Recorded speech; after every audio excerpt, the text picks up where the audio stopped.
अस्सलाम वालेकुम everyone. Today we will discuss section 6.10 which is digital divide. आज की क्लास में हम लोग डिस्कस करेंगे कि डिजिटल डिवाइड क्या होता है। ओके, इसको हम लोग अपने नोट से डिस्कस करते हैं। बेसिकली डिजिटल डिवाइड का मतलब ये होता है कि ना यहाँ पे जो लोग होते हैं वो ग्रुप्स में डिवाइड होते हैं। एक होता है ग्रुप नंबर 1 और एक होता है ग्रुप नंबर 2। दो ग्रुप्स में लोग डिवाइड होते हैं। ऐसे लोग ग्रुप नंबर 1 में आते हैं जिनके पास टेक्नोलॉजी होती है, जिनके पास डिवाइसेस होती हैं, वो इजीली टेक्नोलॉजी का यूज कर रहे होते हैं और उनकी लाइफ जो है बहुत ईजी होती है।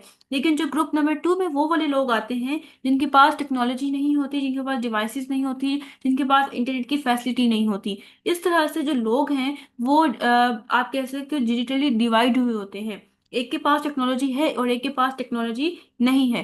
The digital divide means a gap between people who have access to modern technology.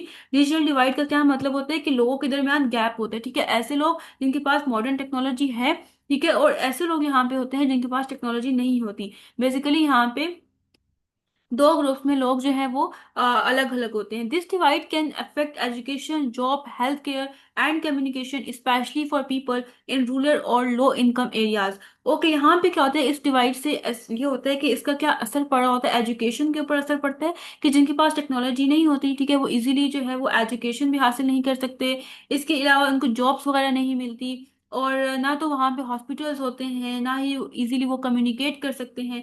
ठीक है, जहाँ पे लोग गांव वगैरह में रहते हैं, जो बैकवर्ड एरियाज होते हैं, वहां पे इसका बहुत ज़्यादा इफेक्ट पड़ता है। It can lead to social and economic inequalities. इससे क्या होता है कि इनक्वालिटीज जो है वो क्रिएट हो रही होती है, सोशल और इकोनॉमिक। अब हम लोग यहाँ पे देखते हैं कि किस तरह से एक्सेस को डिवाइड किया गया है। इसका मतलब क्या है कि मतलब क्यों जो है वो एक्सेस नहीं मिल रही बहुत से जो लोग हैं उनको। क्या रीजन है? दो रीजन है। एक तो इंफ्रास्ट्रक्चर की रीजन है, एक अफोर्डेबिलिटी की रीजन है। इंफ्रास्ट्रक्चर में मतलब वहां पे आप ये कह सकते हो कि टावर्स वगैरह ही नहीं है वहां पे, इंटरनेट की फैसिलिटी नहीं। बहुत से वहां पे ऐसे लोग हैं जो इस चीज को अफोर्ड कर सकते हैं, वो ले सकते हैं ये चीजें, ठीक है, डिवाइसेस ले सकते हैं, टेक्नोलॉजी ले सकते हैं, लेकिन वहां पे इंटरनेट के सिग्नल्स ही नहीं आते, ठीक है, या वहां भी सारी चीजें ही अवेलेबल नहीं है। तो इस वजह से वो इस चीज को एक्सेस नहीं कर सक रहे। लेकिन दूसरी रीजन क्या है कि बहुत से ऐसे लोग होते हैं कि जहाँ पे वो रह रहे होते हैं वहां पे सिग्नल्स भी आते हैं इंटरनेट के, मतलब वहां पे इंटरनेट की फैसिलिटी भी है, क्योंकि वहां पे ये सारी डिवाइसेस, तो ये सारी टेक्नोलॉजीज अवेलेबल हैं, लेकिन उनके पास इतने पैसे ही नहीं हैं कि वो उस चीज को अफोर्ड कर सके। इस वजह से डिजिटल डिवाइड अकर होती है। मैनी रूरल और remote areas do not have proper internet और डिवाइसेस। बहुत से ऐसे गांव वाली जगह होती हैं, बहुत से रिमोट एरियाज होते हैं जहाँ पे इंटरनेट या डिवाइसेस ही वहाँ पे नहीं होती। This lack of infrastructure make it hard for people to go online. इस इंफ्रास्ट्रक्चर की वजह से क्या होता है कि लोगों के लिए बहुत ज़्यादा मुश्किलात होती हैं, वो ऑनलाइन नहीं जा सकते, या ऑनलाइन एजुकेशन हासिल नहीं कर सकते, या जॉब्स वगैरह नहीं कर सकते, या एक दूसरे के साथ कम्युनिकेट नहीं कर सकते। लेकिन जो दूसरी रीज़न है अफोर्डेबिलिटी की, इसमें क्या होता है कि even if the internet is available, यहाँ पे क्या होता है कि इंटरनेट अगर अवेलेबल है भी तो क्या होता है कि बहुत से लोग उसको अफोर्ड नहीं कर सकते, वो डिवाइसेस को बाय नहीं कर सकते, ठीक है, वो पे नहीं कर सकते इंटरनेट कनेक्शन के लिए, जिसकी वजह से वो इस चीज से महरूम रहते हैं। नेक्स्ट है हमारे पास uses device. Okay, divide. Okay, यहाँ पे क्या है कि लोगों के पास ये सब चीजें हैं, टेक्नोलॉजी है, डिवाइसेस है, लेकिन उनके पास एजुकेशन नहीं है कि वो इस चीज को कैसे यूज करें। उन्हें पता ही नहीं है कि हम इन डिवाइसेस को कैसे यूज कर सकते हैं। ओके, डिजिटल लिटरेसी, ठीक है, मतलब उसकी एजुकेशन होनी चाहिए कि किस तरह से आपने टेक्नोलॉजी को यूज करना है। Having technology is not enough, people must also know how to use it. Okay, ये सिर्फ जरूरी नहीं है कि आपके पास टेक्नोलॉजी होगी तो बस ठीक है, यहाँ पे बात खत्म हो जाती है। टेक्नोलॉजी के साथ साथ आपको नो हाउ होनी चाहिए कि किस तरह से आपने उन डिवाइसेस को सक्सेसफुली यूज करना है, ठीक है, प्रोडक्टिव वे में यूज करना है। Some people specially older generation may not have the skills, ठीक है, बहुत से ऐसे बड़े लोग होते हैं, ठीक है, ओल्डर जनरेशन के लोग होते हैं, उनके पास स्किल्स नहीं होती कि वो किस तरह से टेक्नोलॉजी को यूज कर लें। उनके पास टेक्नोलॉजी है लेकिन उनके पास नॉलेज नहीं है।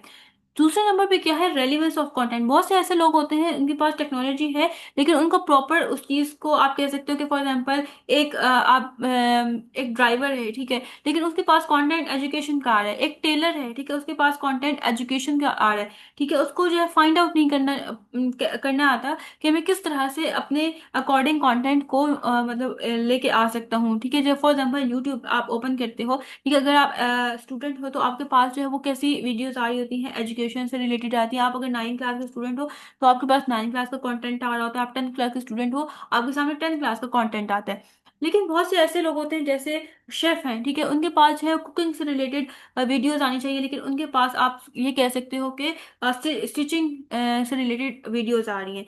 तो रेलिवेंस ऑफ कंटेंट का यहाँ पे प्रॉब्लम आ जाता है। Some users do not find the internet useful, ठीक है, बहुत से ऐसे यूजर्स होते हैं जो कि इजीली इंटरनेट को जो है अपने मतलब हेल्पफुल मतलब या अपने काम के लिए उस चीज़ को यूज नहीं कर सकते। बिकॉज ऑनलाइन कंटेंट में नॉट मीन देयर लैंग्वेज, या तो इसकी एक रीज़न ये हो सकती है कि जिस लैंग्वेज को वो अंडरस्टैंड करते हैं उस लैंग्वेज में कंटेंट उनको शो नहीं हो रहा, या फिर आप ये कह सकते हो कि रेलिवेंट टू देयर नीड, मतलब जो जिस कंटेंट की उनको नीड है उसके अकॉर्डिंग उनको कंटेंट शो नहीं हो रहा। तो ये प्रॉब्लम्स आ जाते हैं। नेक्स्ट है हमारे पास section 6.11 which is inequitable access of information, ठीक है, इंफॉर्मेशन जो है हर किसी के पास इक्वली उनको उनके पास जो है इंफॉर्मेशन की एक्सेस इक्वली नहीं होती, ठीक है, किसी के पास इंफॉर्मेशन की एक्सेस है, किसी के पास इंफॉर्मेशन मतलब कोई इंफॉर्मेशन को यूज कर सकता है, और किसी के पास एक्सेस नहीं है कि वो इंफॉर्मेशन को यूज कर ले, उनके पास टेक्नोलॉजीज नहीं है कि वो इंफॉर्मेशन को गेट कर सके। Inequitable access to information means that not everyone has the same chance to get information or use technology। हर किसी के पास सेम चांस नहीं होता कि वो इंफॉर्मेशन को हासिल कर लें, ठीक है, वो टेक्नोलॉजी का यूज कर लें। जैसे बहुत से ऐसे स्टूडेंट्स होते हैं, अगर वो आप ये कह रहे हो कि अर्बन एरियाज में रह रहे हैं, वो शहरों में रह रहे हैं, तो उनके पास टेक्नोलॉजीज होंगी, वो बहुत अच्छी एजुकेशन हासिल कर लेंगे, उनके पास बहुत सी इंफॉर्मेशन होगी। लेकिन अगर हम उनको कंपेयर कर रहे हैं रूरल एरियाज के साथ जो गांव में लोग रहते हैं, ठीक है, जो गांव के स्टूडेंट्स होते हैं, उनके पास ना तो टेक्नोलॉजी है ना तो इनफ अमाउंट में इंफॉर्मेशन है, ठीक है, यहाँ पे क्या है, यहाँ पे इनइक्वालिटी आ रही है, यहाँ पे लोग बराबर नहीं है। Some people have fast internet computers and libraries while others do not, ठीक है, बहुत से ऐसे लोग हैं, बहुत से ऐसे स्टूडेंट्स होते हैं जिनके पास इंटरनेट कनेक्शन भी बहुत फास्ट होता है, कंप्यूटर्स भी होते हैं, उनके पास लाइब्रेरीज भी होती हैं, वो हर जगह से इंफॉर्मेशन गेट कर सकते हैं। लेकिन बहुत से ऐसे स्टूडेंट्स हैं, बहुत से ऐसे लोग हैं जिनके पास ये सारी फैसिलिटीज नहीं है, वो कहीं से भी इंफॉर्मेशन को गेट नहीं कर सकते।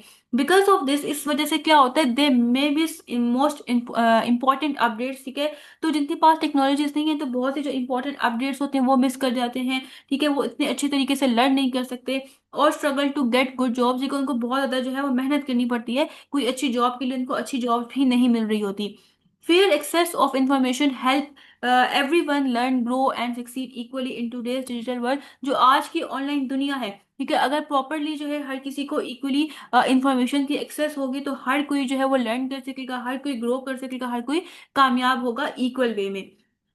तो यहाँ पे ये कंप्लीट हो गया है, चैप्टर भी यहाँ पे एंड हो गया है। आई होप तो आपको पूरा चैप्टर बहुत अच्छे तरीके से समझ आया होगा। इन केस फिर भी कोई क्यूरी है तो आप कमेंट सेक्शन में पूछ सकते हैं। इंशाल्लाह नेक्स्ट लेक्चर में हम लोग एमसीक्यूज को डिस्कस करेंगे।